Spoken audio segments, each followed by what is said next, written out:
Someone decided to ruin my week back in early March by sending me a Jordan B. Peterson video titled, "White Privilege Isn't Real." I'm going to cut right to the best parts because if I don't, this video will be 4 hours long. The person who wrote it, it was called White Privilege and Male Privilege. A personal account of coming to see correspondences through work in women's studies. Okay, so here's her white privilege list, some of it. There's like 50 things.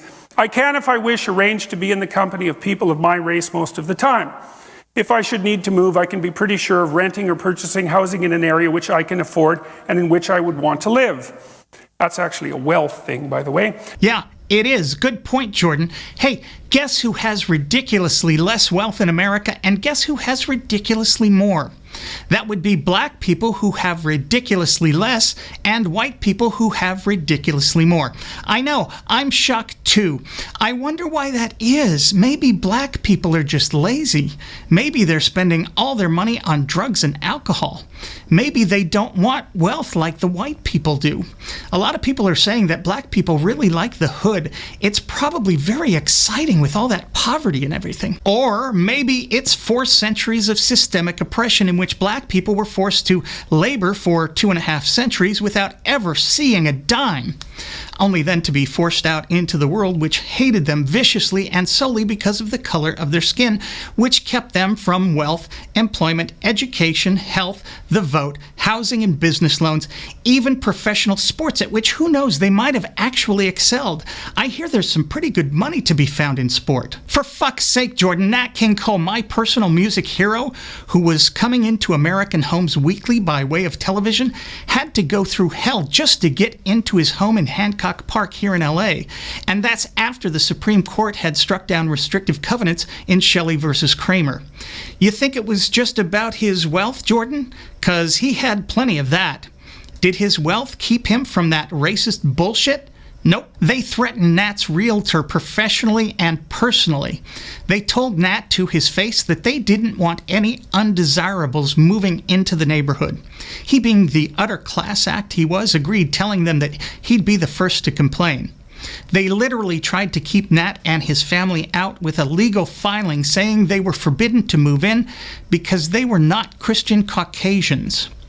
When they finally and bravely did move in, they were greeted with a lawn sign that said "Nigger Heaven," and later that year a shot was fired in through their window. So 85 years after slavery ended, even the black people who had some wealth and used it to live a bit more like the privileged did so at great personal risk.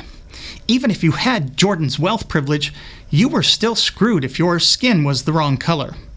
Think about that. Nat King Cole was one of the most beloved personalities in the country, but using his wealth for his family's comfort and happiness meant a whole boatload of trouble, including a gun being fired into his home.